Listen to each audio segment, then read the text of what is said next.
Welcome to the speaking section of the TOEFL test. Okay, so remember that you have 17 minutes to complete all the questions in the speaking section.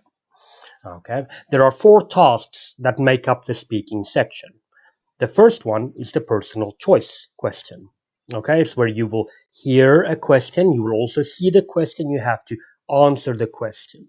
You will have time to prepare and you need to speak for a certain amount of time. Now, the second type of question is a campus announcement question.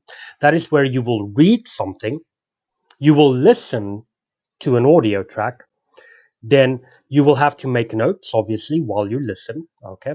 And then you will be given time to prepare, and you will have to speak for a certain amount of time.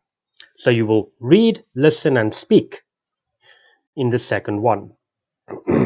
The third type of question is a general to specific. And the fourth one is the academic lecture. So it's important to note that, good, the TOEFL got renewed in August of last year, 2019. We're in 2020 right now. Okay, and the course you're doing right now is the most updated version of the test, of the courses that you can find online. Because most other courses are still in the old format. This is the latest one and it's the newest one. This is the type of test that you will be doing if you want to take the test now or from now onwards until they change something again. Now, why did they change the TOEFL format? They changed it because people complained and said it was too difficult. Because in the old TOEFL speaking section, there were 6 tasks. Now there are only 4. So they removed 2 tasks and now you only have 4. There are still the same tasks, but you've got 2 tasks less to do. So now the thing is, because it's a recent change within context, you might possibly still find an old question on the day you do the test.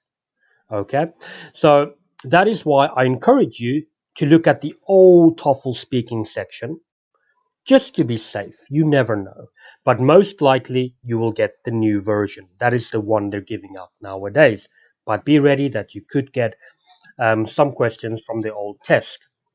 Okay, so with that being said, wow, red. Very important that note taking is essential in the speaking. Okay, so it is a must, it is not optional. I'm going to give you all the strategies.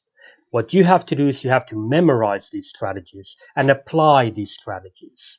This is the best way for you to get a higher score, the highest possible score you can get. Okay, and the best way to do that is to apply these strategies. Please listen to me. If you don't, you're not going to get a high score. Okay, so now we're going to move on and we're going to look much more detail at the 4 different question types that you're going to find, the strategies that you need, and how to answer them in the next video. I'll wait for you there.